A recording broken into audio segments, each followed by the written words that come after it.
I can't hear you. Can you hear me now? Yes. All right. Okay. So, hello, everyone. I know it has been some time since I have been on Guiding Lights, but we are coming back and we are coming back with more information. For those who are new to the show, my name is Alexis Nelson, and you are joining us on Guiding Lights, where we spread awareness for all communities when it pertains to exceptional abilities. We find this place a place of resources, a place of hope, a place where you can just talk about some things or ask questions about things that you may not know about. So, what we do here is we bring on people that's in the community, those who are in the community, working in the community, who have experience in the community. We also bring in different professionals to speak to this community. I always say this ability does not mean inability. And we are so excited to have back with us Miss Courtney Ogletree. She will be talking to us on a really good topic that we kind of touched on before, but it is so important. And if you didn't know, she has an amazing story.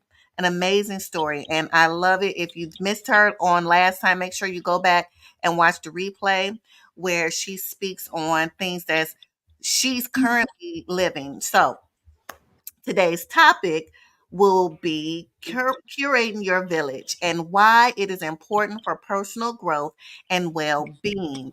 And so, Courtney, if you can kind of just give a little background about who you are, and then we can get into the topic so people can get a reminder of who you are and why this topic is so important for you.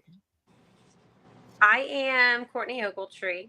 I am Samuel Nelson, his significant other, his fiance, also the mother of Samuel Nelson Jr. He is a amazing 6-year-old. As I hear his machine making some weird noise out in the background. That's our life, right? That's our life. I'm wondering what's going on. Um, he is an amazing 6-year-old that has spinal muscular atrophy type 1, which is a rare genetic disease that involves the motor neurons and the gene, the SMN1 gene, and the lack thereof in the body, which it is a neurological, spinal, neurological, and muscular skeletal disease. It affects the muscles in the body, which, of course, as we know, um, pretty much affects everything in the body because everything actually is a muscle almost in your body in one form or another. So, that being said, um, this journey in this life of being Samuel's mother has opened up uh, many different avenues for me. Some that I did in my previous life before I had Samuel and before he was diagnosed with this rare disease, um, and some that I've learned and grown in since we received his diagnosis. I have always been, in one way or another, since graduating college in the healthcare field. I did my bachelor's at Indiana University in health administration, and I got a certificate from Indiana University, Purdue University in Indianapolis, in health systems management, and then I got my master's degree at Indiana Wesleyan in business administration with a healthcare specialization. So my background was always in the healthcare field in a professional manner.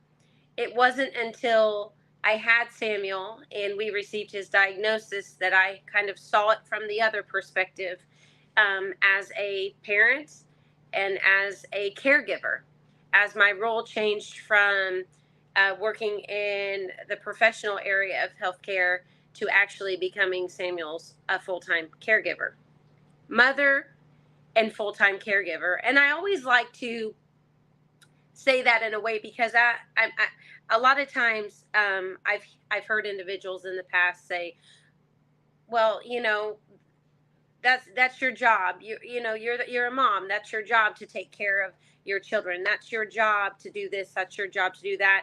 You know, that's just part of the responsibilities of being a mom. But from the medical side, caregiving on a medical level is so much more than caregiving as the mother. Of course, we give everything to our children, without a doubt. But going over and beyond, mother duties on a regular basis, that when you're in a caregiving role providing medical care, it's a whole nother area and a whole nother realm. So I like to say, yes, I am his mother, and he is absolutely everything to me, just like, um, my other children. But I am also his full-time caregiver, which is a whole nother role in itself. But I'm happy to be here, today, because this topic is one that, even though I know that it's talked about, I feel like it just needs to be talked about more, because the life that we live, and that I know that many of you who follow this show live, or know individuals who live it, can be at times very isolating. Not because of any one particular reason, but at times you can find yourself, um, lonely. Your circle becomes very small, and that's okay. It's it has to be, understood when you have, complex medical needs, or you're caring for an individual that has complex needs. Many times you're very involved in lots of things, and you're not able to be available, um, for friends or family or other things that's going on, and so you kind of start to live in your own little bubble, and kind of just, I'm taking care of this, I'm doing this, I'm involved in this, and some of the other things kind of fall off on the wayside, not because you want them to, but just because human capacity, we can only do so much. We can only have so many irons in the fire. And so at times this life, can be lonely, and, you can look around and be like, I used to have all these friends, and I used to do all of these things, and I used to be going everywhere, and I barely leave the house now, or I only travel in a small circle. And sometimes that can be, disheartening or discouraging. And so I really want to hit on this topic, because I feel like, um, sometimes in the dialogue that I have, at least in the circles that I frequently travel in, that's a lot of the feedback that I hear. Oh, I'm just, I never get to have, peer to peer conversation, or I feel like I never see my friends anymore, or, I used to do all of these things, and now I barely, can even get out of the house without doing this and this and this to get there. And so I think that this is a really good topic, and one that, you know, we could probably talk forever about. So true, so true. And I'm like I said, I'm glad that you're on here. We have to have these conversations. Some conversations are uncomfortable for certain people. It's like I call it like I don't like to parent shame. So sometimes we see that in our community, a lot of parent shaming, Yeah, where it makes it uncomfortable to kind of really say how you feel, right. or to say, you know what, I'm tired. I need a break. I'm overwhelmed. I'm this, but we don't want to seem like we're bad moms, or we don't want the stigma that goes, because why should you be tired? That's what you're supposed to do. You're the mom, as you were saying earlier. And it's something that we do need to continue to have the conversation about, because more people in silence are suffering, Right. because they're unable to have that village that you're talking about. And that's what I want to start off with. Like, Yeah. what does it mean to curate your village, and why is it important for personal growth and well-being? Yes. And how I kind of want to go about this is, I've split it into three areas of how I want to hit on this topic, because I think that it evolves over time, and it evolves over the journey. And I know that everyone's experiences are different. So I want everyone to take what I have to say. I'm no expert. I just live it just live it every day. And so I kind of want to preface everything that I say with that. I'm not an expert, and I don't, I don't have all these journaled articles that I've written and all of this and that, but I do live it every day. And I've lived it every day for now over 6 years. And this journey that we have been on, it started out one way, and it's grown and it's evolved and it's developed into what it is now. So how I want to have this conversation this evening is I want to kind of break it into three pieces, so that if an individual is in one of these, three areas of their journey, it might make more sense to them. Because as we all know, as things progress and as we get older and as we've been dealing with this for a longer period of time, then things are more familiar, and we're able to, handle things differently and than we might have handled them in the very beginning. So that's how I'm kind of going to go about the way that I feel, building our community and my community along the traveling of the journey that we've been on. In the very beginning, when Samuel was first diagnosed, it was an unbelievable time of heartbreak and of unknown things. We had no idea about anything that was going on, and it was happening so fast. But what I do remember in the beginning, as I kind of reflect, you go through things and you kind of put them to the side, and you say at some point I'll get it out, and I'll think about it, and I'll and I'll dissect it, and I'll understand it a little bit more. But that comes in pieces for me, because we lived in such an unbelievable time in the beginning that we kind of put it aside and said I'll get to it and I'll think about it when that time comes. But in the very beginning, a few of the things that I remembered early on, um, was that our care team immediately after diagnosis, in the midst of trying to get treatment started and trying to address Samuel's immediate medical needs that had to be addressed immediately, one of the first things that was said to me by Samuel's care team was that they wanted us to immediately connect with not only the organization, the nationwide organization that supports individuals that have SMA and their families, but they also wanted us to connect with a few local families that they knew, um, that had the same diagnosis and children around Samuel's age. So they always, of course, will ask you in the process of the beginning of the journey if you would be willing to, if it would be okay for them to share your information with other families if it's requested. That's always asked. And so they said to me, and early on after Samuel's diagnosis, if I was interested in getting a few names of individuals in the community who had children about Samuel's age, who had just gone through similar diagnosis and similar situations that we have gone through. And I said, of course, and I took their information along with taking the information from the nationwide organization that supports us. I didn't immediately, the only thing I immediately did is I immediately sent an email to the organization to give them our information, because they send a care package with with a binder full of information about the disease and various resources available to families. So I wanted to make sure and send that email right away, because I wanted to get as much information in my hands as possible to learn as much about the disease as I could, since I never had heard of it before.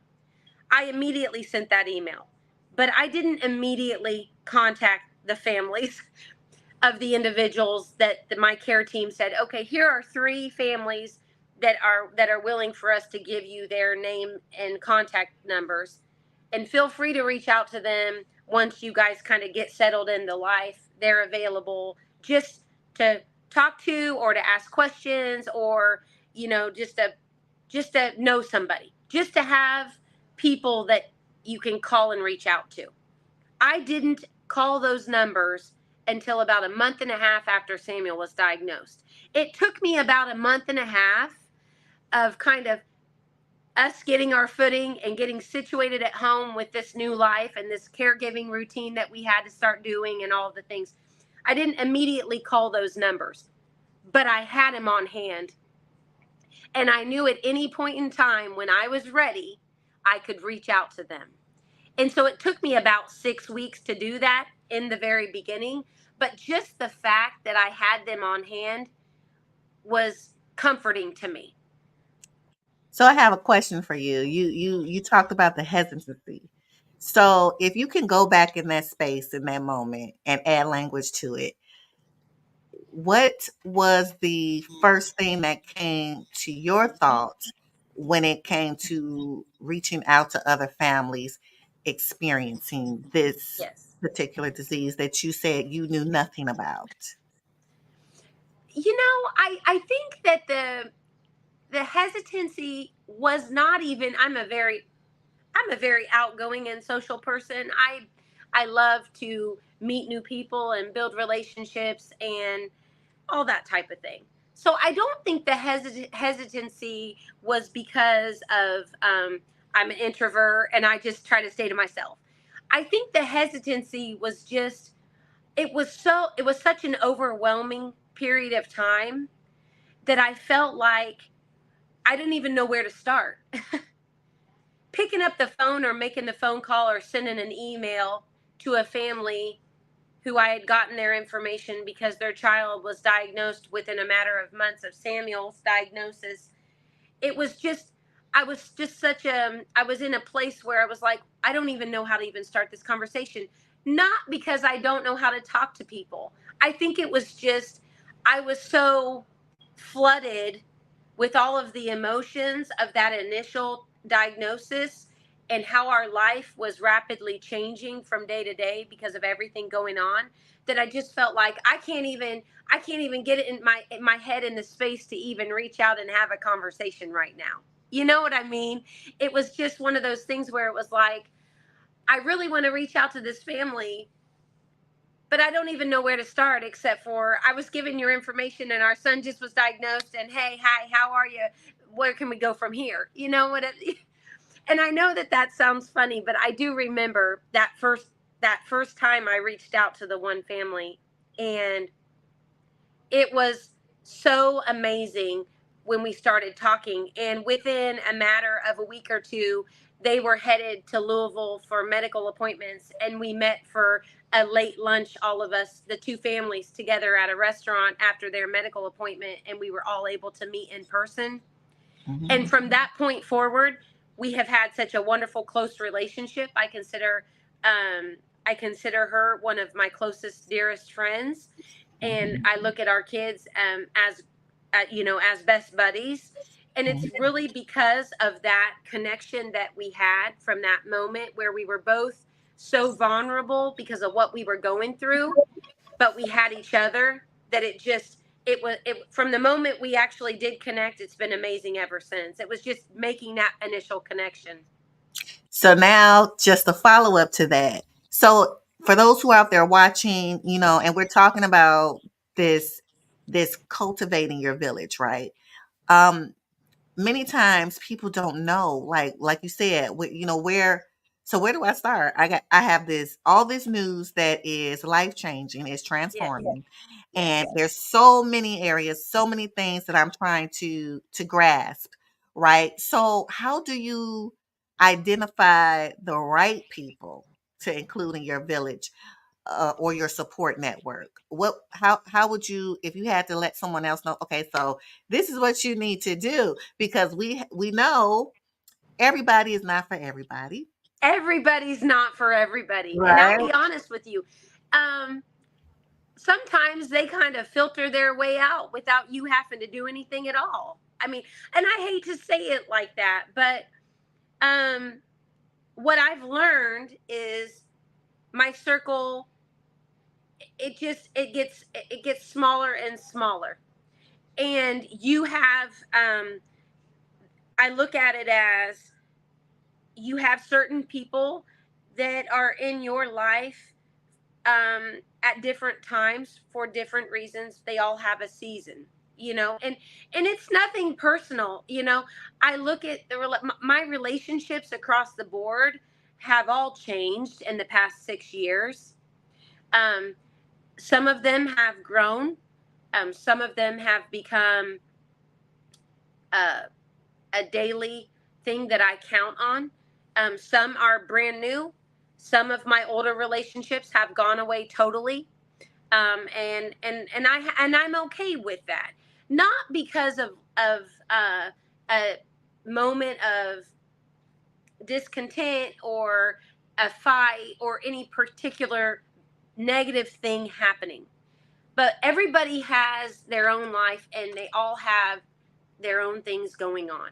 And we have to be able to look at that and say, you know what, even if people aren't sharing, their struggles or sharing their journey or what's happening in their life, we have to understand that everybody has their lives and everybody has things going on, whether they're sharing them or not.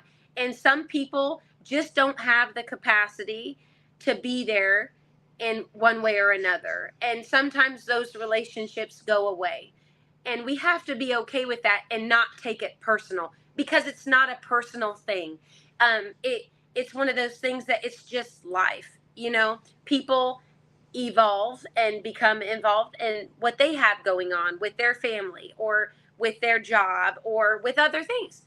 And it may not involve you, and what I have going on in my life may not involve them. And I have to be okay with that.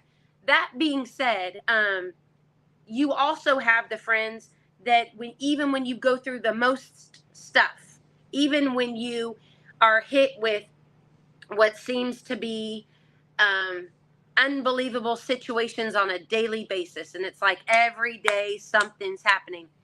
You have some friends that are there at the drop of a hat every single time. That's what they do. And you know that all you have to do is make a phone call, or you know send an email or a message or a text, and you know that they're going to respond. And those are the ones that create that community, that solid inner circle. And like I said, it doesn't have to be huge. We don't have to say, "Oh my gosh, everywhere I go, I've got people everywhere." I've got all these people that are ready and willing to jump in at the drop of the hat, and I never, any which way I turn, I have that. Generally, that in our world, in our community, that's not the case. We all know that generally our circles are small. And some of us, it's been harder to accept, based on the fact that, oh, I used to have it like this, and I used to do this, and my previous life used to involve all these things, and now I don't get to do anything. And that's a hard reality at times for people to accept. And that's what we have to end up then working through. But like in our community, we have a mom's support group that all of our children have this diagnosis in one form or in one type or another, treated or untreated, various ages. We are all linked up through a private group on Facebook, and we also have, some of the other social media platforms that we follow each other on. And that solid group of now, oh my gosh, I'd have to look now. I think our mom's group is over 1,000 members. At any point in time, and this is such an amazing, conversation to have tonight, because just this past weekend, I had to use my community to save the day. And I want to tell a story real quick. But at any point in time, we can reach out online to our mom's group, our SMA Mom Strong support group, which is part of the t-shirt that I have on tonight. And we can leave a message or we can reach out, and someone always responds very quickly, whether it's in the middle of the night, in the middle of the day, or anywhere. And as an illustration, this past weekend, we've been traveling a lot lately. And that's one thing about our family. Whether or not we have to load up the van and with all of Samuel's medical equipment. Oh, we're going to do it. We travel. It doesn't stop us. We continue to live our life. Well, Kale, our older son, he is a travel basketball player, and we travel all over for his basketball. Well, this past weekend, and we travel all the time, and I am a master packer. I pack everything. I don't forget anything. I have everything, and I even have extras in the van. I make sure of it. This past weekend, Kale had a tournament right outside of Cincinnati.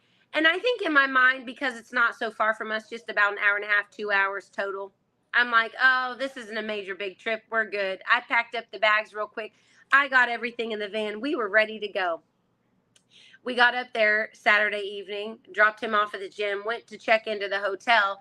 Unpacking Samuel's equipment, I realized that I packed everything except for his mask that he sleeps on a BiPAP, which is a ventilator similar to a CPAP machine, but it's a Trilogy Evo is a BiPAP machine. He sleeps on it at night. It's really just to give him rest and to keep his lungs open so he can rest and get the best rest as possible. Now, when he's sick, of course, he wears it much more, but when he's well, he just wears it when he's sleeping, and it just helps him to rest easy and breathe freely.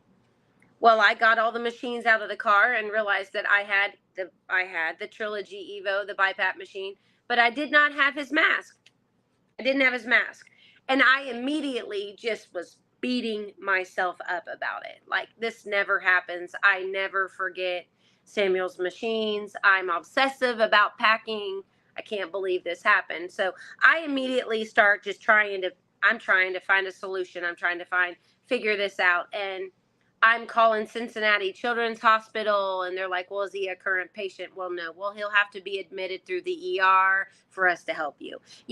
All of the home medical equipment places in Cincinnati are all closed. It's Saturday evening at 5:30 p.m. No one's open. I reach out to our medical supply company here in Louisville, to our on-call person, and he's like, Courtney, I would say check at CVS. I think they have some masks that they sell over the counter, this and that. We don't have a site up there. I can't get one to you. I'm pulling hair. I'm thinking I'm going to have to drive back home tonight after Kale's games, and his games were late. I mean, they didn't even finish till 10 o'clock. I'm going to have to drive back to Louisville and get Samuel's mask after Kale's games. I don't know what I'm going to do. And then I thought, you know what? I'm going to get on the page, the mom's group page, and I'm going to say, any Cincinnati area mamas available, I need a WISP BiPAP mask. Anyone available that I could link up with to get a mask. I'm fingers crossed, because all these kids, they all use different machines. They're all different sizes. Whether or not someone has one that they're not using, that's just in stock in their house.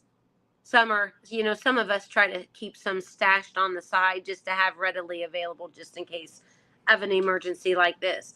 So I put the message out on the page, and I said a prayer and said, "Good, I know that God will provide. He will see us through, and that we will get this taken care of tonight. I know it.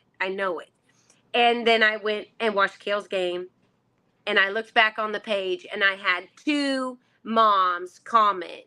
And one of them was sending pictures left and right. Is this the one you need? Is this what you need? Is this the tubing that you need? Is this the mask you need? And I kept responding, yes, that's it, yes. And she said, I got you. She said, but I don't want you to have to miss your son's game, because I have, we never want to miss our kids' activities. She said, just let me know when you finish up and we'll link up. I don't care how late. We're night owls. I don't care how late it is. I'll get you the mask. And I was just in tears, because that's what it is right there. I've never had to reach out to the moms group for anything. I'm usually the one responding, saying, I have something, I can bring it to you. I've never had to ask, I need this. I'm kind of in a sticky situation here. And I ended up having to, and Johnny on the spot, one of the other moms, came. She came and met me at 11 o'clock Saturday night with with her children in tow. She said, we're night owls. We're up usually really late. They wanted to come on and drive with me, so they came along and brought me the mask. And Samuel slept beautifully Saturday night. And the one thing she said to me was, because I said, how much do I owe you? Please, I can give you gas money. I can pay you for the mask. What do I owe you? You have been an angel to be able to meet us and bring us this mask. And she said, no, she said, we recently went on a trip to Florida, and I had a situation with my daughter's formula, and I didn't have her food as something had happened.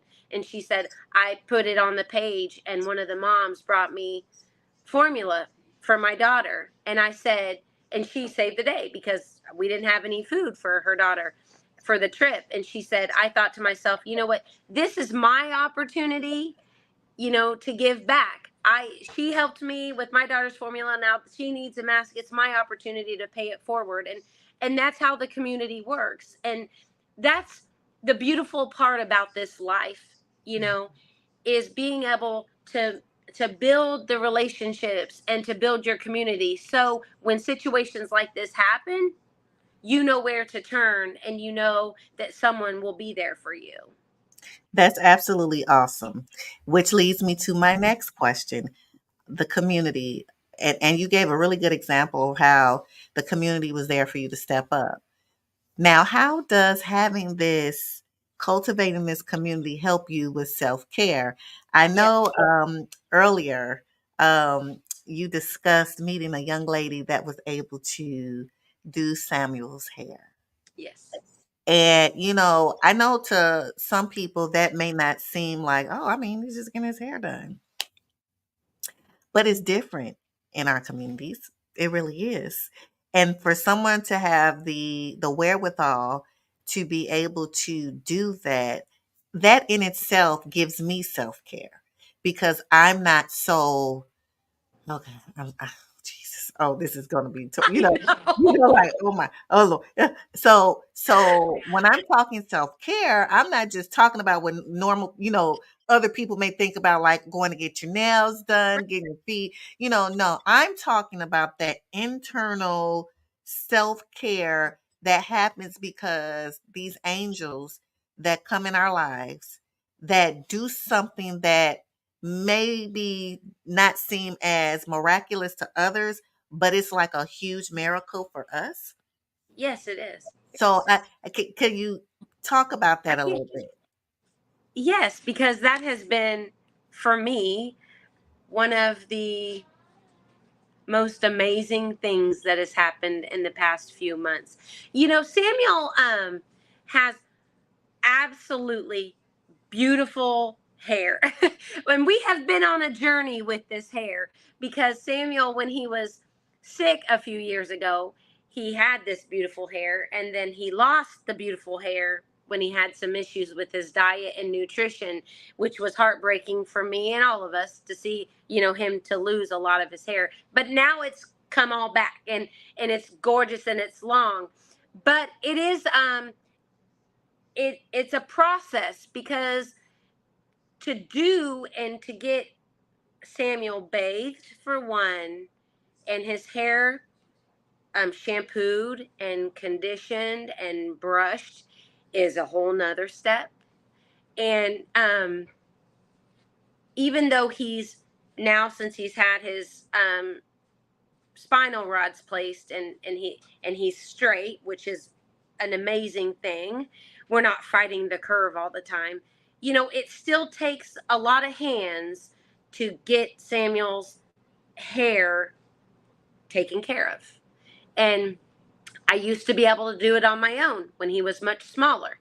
But now he's growing, and we are thrilled. He's 6 years old, and he's almost. I mean, now he's over 45 pounds, and he is getting bigger every day. And so I found myself really struggling to do his hair on my own because I have to hold him and situate him and hold his neck in place and use the other hand. And it was darn near impossible. And an angel was sent to me in the form of another mother of exceptional children. And she said, she introduced herself to me while I was sitting and waiting for a medical appointment with Samuel. And she said, I, I do special need children's hair, and I come to the home, and it's what I do because I have, multiple children with varying diagnoses, and this is how I feel that I can give back to the community. And she said, so I just want you to have my name and number, and you call me whenever you feel like, and I'll come over and I'll help you with Samuel's hair. And it was, that day was a very stressful day for me because I was worried. I was taking Samuel back for his first post-op appointment after getting his second spinal surgery. And I was very stressed, and she knew it. She said after she met me that first day, she said, Courtney, she said, I was a little scared. You were very stressed in your face. You were very, and I said, well, I put my armor on that day. And that's what I do. When I go into certain appointments, I put my armor on because I just don't know how those appointments are going to go, and I need to be prepared to be able to face whatever conversations we have on that day. But she still came, and she still touched base with me, and she still introduced herself, even though she saw me maybe not in my warmest, friendliest state. And so about a month later, I reached out to her, and she came over, and she's been coming now every few weeks to do Samuel's hair. And it's been, for the both of us, a very, how do I put it? This has been a very fulfilling journey for the both of us. She has been able to share various things going on in her life with her children. She's much younger than me. She's probably at least, I'd say, 10, maybe 12 years younger than me. So she's been able to share some things going on in her life that I've been able to kind of help her, discuss and work through. And then I've been able, to share this part of our journey with her, and she's been able to help me take care of Samuel. And it's a process. It takes about 3 hours, and it's a workout in itself because we have to manage Samuel through, and he doesn't want anyone touching his hair. He doesn't want anyone doing his hair. He doesn't want anyone even talking about his hair. So it Well, I can understand. I'm a little tender-handed myself, so I understand, little Sam. I do. Believe me, I do. so And I it, hear you, Courtney, because it one challenge with in my particular instance, to wash her hair, it took maybe 2 to 3 of us in the beginning yeah, because she would not. Just to yeah, lean her back over the sink, that was not happening. yeah, And she's strong. So yes, I yes, couldn't, so that was a challenge. And when we finally got to the point where we could do it, it was like, come on, let's have a birthday party here. I know. Because, like, That's how listen, we were. That's right, how we let's were too. celebrate. That's huge. And like I said, what's you people just I'm so grateful for the steps Yeah. that get to that goal. And even if we don't get all the way to where I would like, we are not where we used to be.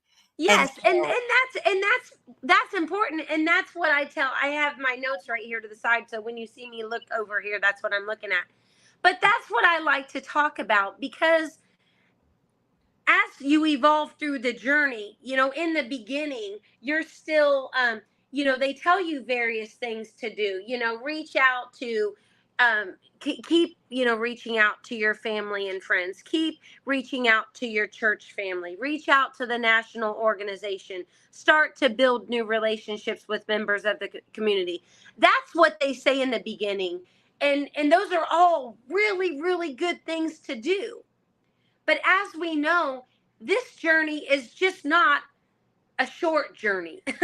This journey doesn't just happen and then, okay, we made it through it and now we're past it and it's over.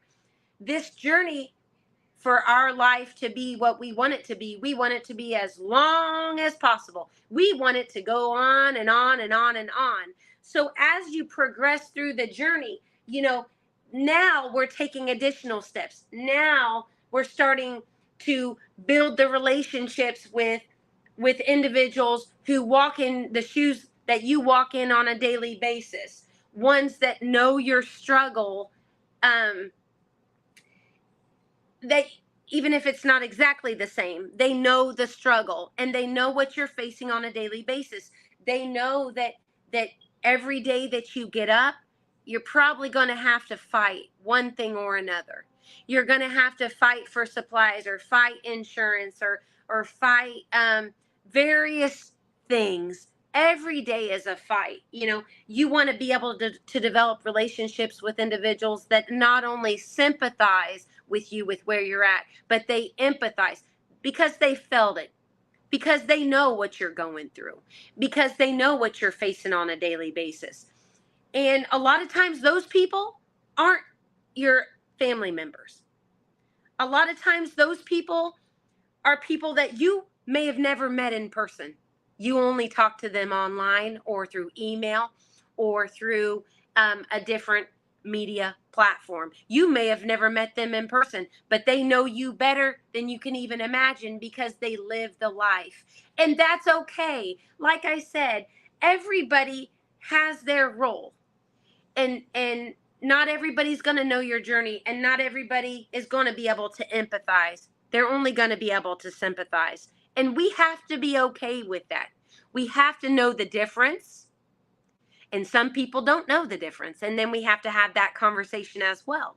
But we have to understand that there are some people that can only do this. They might not be able to do this, and we have to be okay with it and not take it personal. But that is something that you get to when you're out of the beginning part of this journey and you're headed into the middle, and you're like, okay, I've got my footing. It's not brand new right now. I'm not sucking air every day like I'm getting ready to drown. Now this is the next part, building that community with individuals who walk the same steps, who experience the similar battles, who fight the same fights. I can't. I'm. It's interesting that you said that because often, in our community, we're so used to being self-resilient. Yes, of We course. we get up, we do what we have to do. This is what we do, and we have done it day after day after day. Yes, Sometimes, like you said, I'm usually the one that people reach out to, me but when too. it's your turn to reach out, it's kind of like, oh, this is a little different. It feels weird. It does. It's a little different. And this weekend, I decided to do something I don't typically do, and I was invited to it was a autism day at Hmm. a jumpy thing. Now Hmm. I'm very hesitant of going to like different places where it's a lot of people and it's a lot of noise because Right. it's just the sensory is too much for my Right. daughter. And so I was a little hesitant, but I said, you know what? I'm going to go. And when I tell you, because it was hosted by them, the lights were turned down low. I Yes. have never been into this facility where the lights were low. The Yes. lights were low, the music was low, and it was not a whole lot of people because Yes. they rented out the entire place. Yeah. And so she really was able to enjoy herself. But on top of that, I was able to connect with an organization that Yes. had multiple resources to Hmm. assist this particular community. Yes. And even if you don't have someone or you're not dealing with, you may know someone that could utilize these things from, one of the challenges in our community is getting the child on an airplane that has sensory. Yes. Yes. Going to an airport, Oh. first Wow. of all, she's not going to let you just touch her and Hmm. you're doing all that. It's a lot. So they actually have a whole, program where they get the kids, try to get them used to it in Yeah. some way. Yeah. Different things like that. Different parents who are going through different, and then meeting parents with children at different stages. Okay, that is a humongous help. Okay, Yes. I can tell you how it is from the age all the way up to 14, and I'm dealing with the period and Right. Right. the puberty stuff, It's yes. but Yes. what about when they get to this age? I haven't Yes. been there yet, but there's people in your community that can Right. staff your weaknesses. And this is the beauty of, we are guarded, and I am guilty, honey, because I can tell you, I am. Yes. I'm alert. I like to say I'm always alert. Yes. Yes. Of course. Of And course. and it's not so easy all the time for me to say, "Oh, come on in here. Come on in here." No, you have to be It's invited. not easy because Right. we are so very guarded with Yeah. how we go about things, and because we have to be. Our lives, to be honest with you, the structure is that way because that's how we handle everything best with what we have going on. And so Right. because we have the structure and we have boundaries that are in place to serve a purpose, then we are guarded with how we go about building our community, because it's like, if we're going to let you in and we're going to have this, then you Yeah. have to understand it has to be this way. Right. And And yes. don't take it personal, and don't think that we're trying to micromanage the way you're doing something, Yeah. but it just has to be this way. This is how Right. things have to be. And Because so of course sometimes we're it's a matter of life and death. See, people need. most definitely. I try to tell people, my daughter elopes. Yes. No, I can't leave her with anybody. Yes. I can't because you may get too comfortable. And Right. then before you know it, she's down the street somewhere on a busy highway.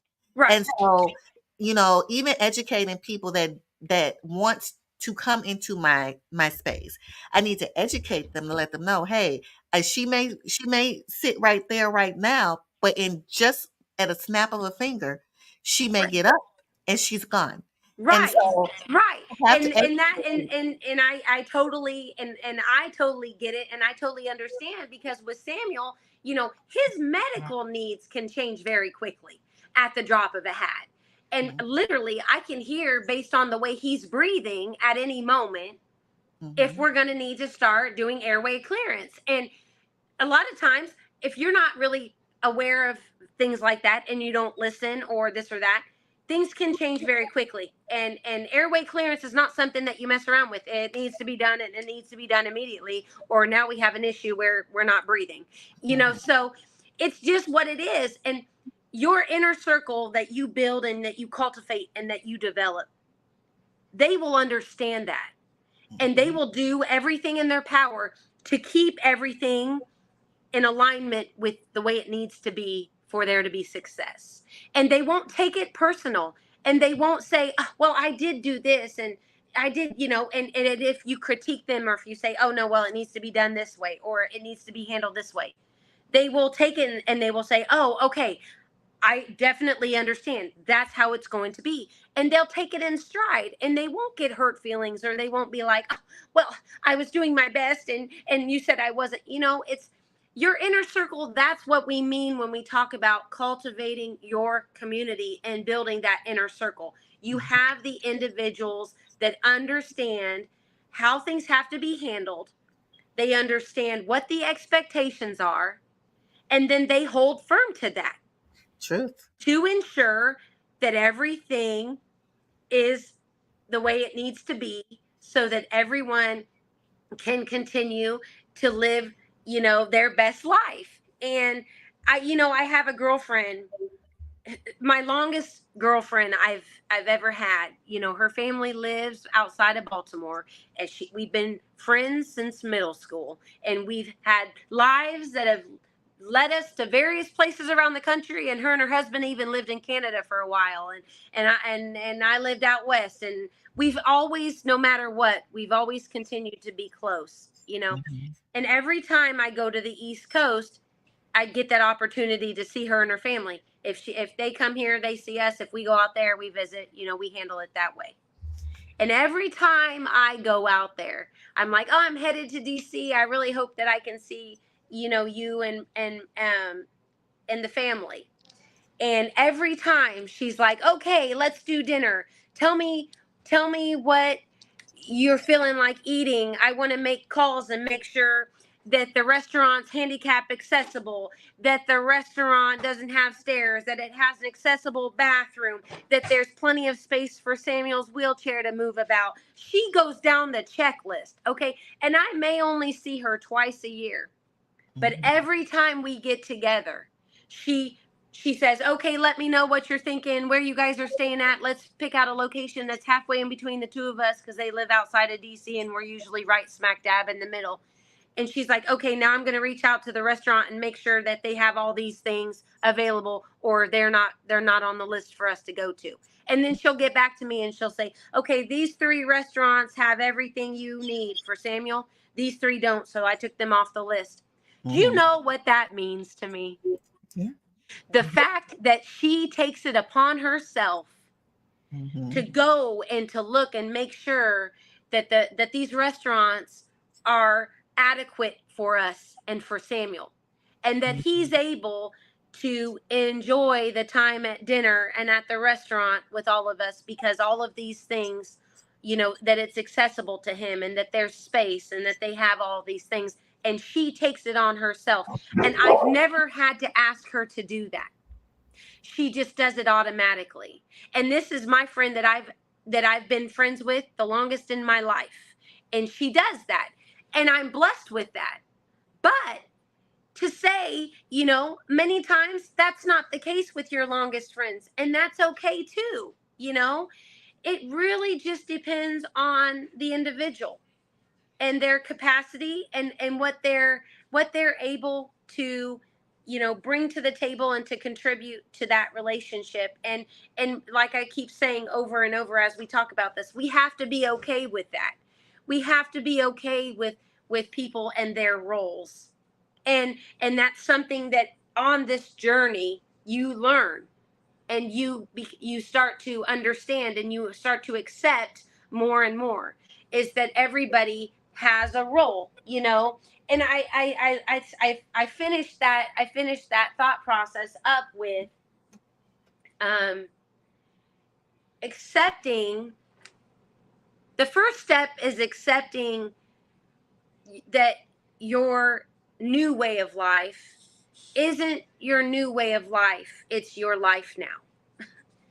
And that's where I start things. The fact that, of course we look back in the past, or we say, "Oh, well, when it was like this or when it was like that." But you have to get to the point where you say, "That was our life before, and this is our life now. And this is where we live now. So this is where things are at now, and this is how we go about things." And then you just continually try to surround yourself with individuals that know your heart, that understand who you are as a person, that respect you and what you do and how you care for your children. And then you build your community from there. You build your community with people that are all those things. And and and then it just becomes such an amazing feeling to know that you have people that you can count on, and that are going to be able to bring um, light to your life whenever, however, and that you can count on that. And I look at my community and my support group, and on this journey as a whole, and I'm so blessed. But I really have a desire to help others to get there as well, because it's meant so much to me, to have that and to be able to count on that. And I know that there are people out there that don't have it. And so um I have a really strong desire to help people get there, because it's so beneficial, to have that community and to have that support. And so I'm very passionate about it. Well, I am so glad that you came on today, this evening, to share your story, because that community is a huge thing, not just for our community, for all communities. Yeah. even education and educating people about the need of that supportive, that inclusive environment. No, we may not be able to do everything like everyone. Right. However, that does not mean to exclude and That's forget correct. about the needs that each of our families need. Hmm. And so I know we're at the end, and I just want to say thank you again, Courtney. You're like a book of knowledge, and this probably You won't too. this won't be the last time that you Well, come visit. I really enjoy our conversations, Alexis.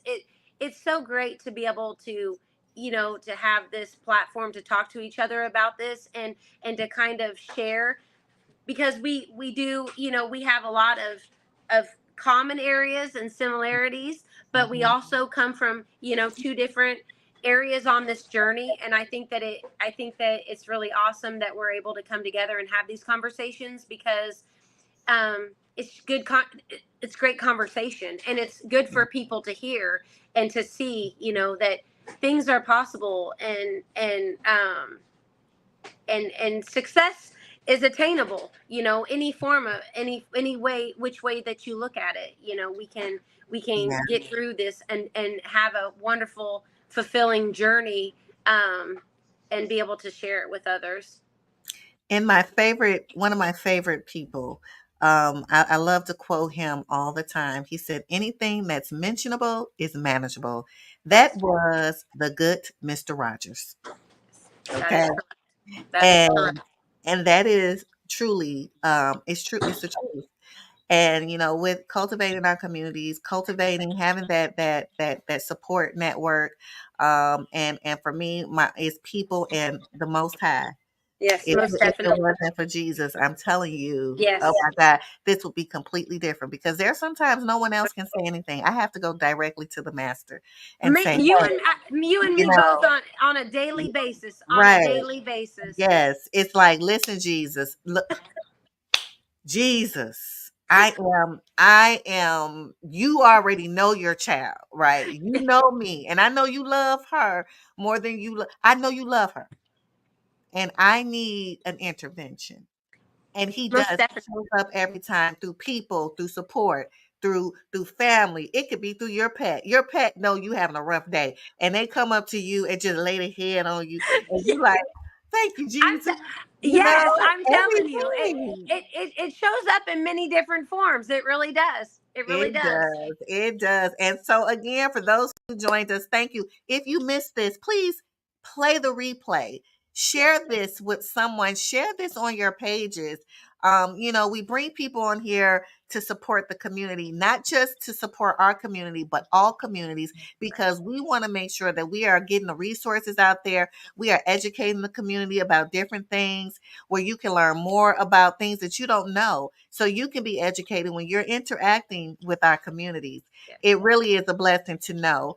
And Yes. so, again, I'm Alexis Nelson. Thank you for joining me on Guiding Lights. Thank you, Courtney, to my very special Thank guest you. for sharing her story. If you want to learn more, and you can also see her previous time when she was on the show at my website, that's bestsupport.org.